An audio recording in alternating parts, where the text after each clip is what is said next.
My name's Tim St. John. My wife is G. St. John, and we have two boys, Wesley and Isaac, ages 3 and 1. And what I do here at Lighthouse Community Church is I'm the counseling pastor.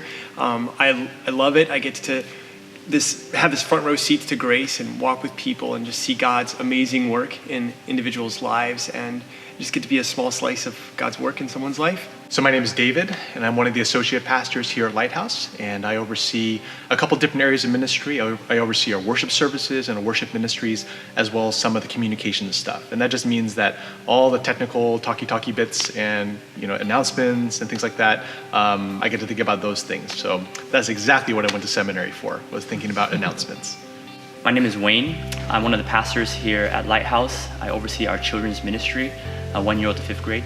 I've been married to my wife Mel for almost 11 years, and we have 3 kids, Caleb who's 8 years old, Jossie who's 6, and Allie who's 3.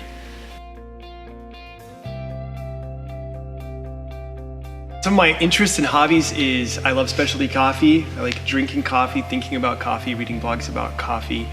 And I also like food. So I like to, yesterday I went to K-Town and had quarters, Korean barbecue for the first time. That was amazing. Always looking for really good food and just really good fellowship with brothers in Christ. Anytime I get that, I feel like as I get older, it just is really special to have good quality time with brothers in Christ. A couple of interests that I have. I love studying the Bible. It's the most amazing and of course the most important book that I've ever read. I love sports, especially basketball. I'm from San Francisco, so I love watching the Warriors and Steph Curry. Food-wise, I love burgers and fries and milkshakes. I also enjoy cooking. I'm not that good at it, but I like to cook. I was maybe a typical Asian kid growing up in California. I played sports, practiced my piano, worked hard at school. I went to school actually with Pastor David, and we were really cool, okay? Or at least we thought we were really cool. Despite what Pastor Wayne might tell you, we were not as cool as he probably thinks we were.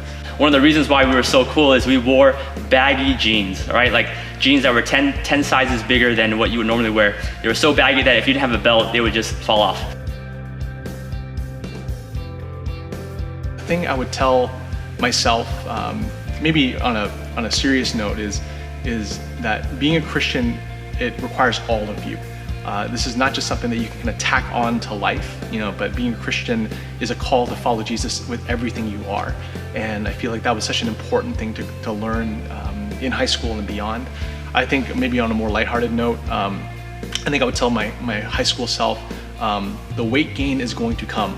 And you can, it might feel like you're invincible and you can eat whatever and not do anything about it and you're gonna stay at the same weight forever. And I used to look at my dad and think, how did you get this way? How in the world could you possibly have let yourself get into this physical state? Because obviously I can eat everything I want and nothing changes, and I'm here to tell you that the day of reckoning will come, and it has arrived for me. So be warned, be wary, and yeah, you're welcome.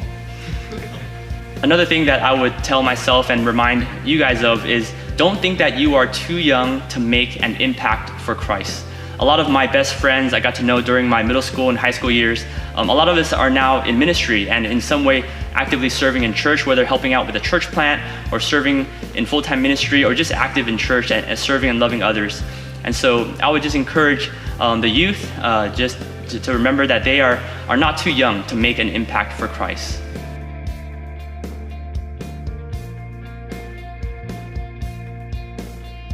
So I have the privilege of being able to speak to our high school students, and this is something I'm really excited about because many years ago I oversaw our high school ministry, and so I'm really excited to kind of see where our high school students are now. Many of them I saw when they were born, and that's really surreal for me that you guys are now in high school. And I'm really excited about the topic we're going to be talking about. The theme for the high school ministry for this retreat is the holiness of God.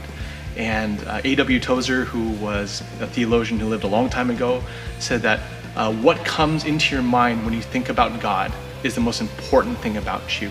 And the Bible tells us that one of the key attributes of who God is, one of the things that defines who God is His holiness. And if you don't get God's holiness right, it will mess up everything else in your life. God, in fact, tells us that we are to be holy as God is holy. And so if you get God's holiness wrong, then you're never really going to understand what your call to be holy is supposed to look like. And holiness is one of those things that we hear in the Christian world all the time, but I'm pretty sure that we don't always understand the full implications of what it means that God is holy and we're called to be holy like him. So I'm super excited about exploring that topic with you guys over the course of that weekend. So I'm speaking to Beacon, the college group here at Lighthouse Community Church. I'm very excited about it. We're going to be looking at the theme of one mission, how the mission of the church is the relational goals we have as Christians. So what we're going to be taking a look at just how Jesus' call to go and make disciples in Matthew 28 is just part of how we approach all of our relationships, from our relationships with roommates and peers and classmates to relationships with parents, and how do we find great wisdom in pursuing the good of someone else, their sanctification, their Christ-likeness, and understand our role as not only disciples here at Lighthouse, but disciplers in every relationship that God brings into our lives. So what I hope you can get out of this is something I wish I told myself back in college. I wish I had approached relationships so differently in college. In college, I felt like I was kind of excited about college and building these relationships, but I think it was pretty selfish the way I approached it. I would kind of conduct these mental interviews for who's going to be my best friend or who are going to be the people that are really close to me. And so I'd ask kind of these internal questions like, do we have the same interests? Do I like them? Do they talk too much? Do they smell bad? So I wanted to have certain kinds of people only in my life, and I wanted to kind of protect myself from complicated people that would kind of drag me down while I was in college. And I'm hoping that what you can take away from this is just don't miss out on all the opportunities I missed out on to love people well. Instead, ask questions like, how can I love them? Why did God bring them into my life? How can I pray for them? What are their needs? How can I wash their feet? And there's a reason God brings the people he does into our paths, and it is for his kingdom and his glory. So that's what I hope you can take away from our time together. So I'm hoping for a lot of things to happen in this retreat. I hope that you guys grow closer together. I hope you love one another. I hope to see some crazy games happening and not have to participate in them. But I think that the biggest hope that I have for the high school students and for anyone who would be attending this is that you walk away with a bigger view of who God is. I grew up in the church, and I think that I believed in God. I think I was a Christian in high school, but I had such a small view of who God was, and I just really didn't realize just how magnificent he is, how glorious he is, what an incredible God he is.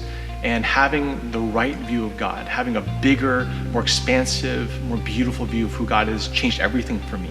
And so I'm really zealous to see young people come to know who this great God is, that he's not just, this God of these Bible stories you got in Sunday school. He's not just a helpful part of your life.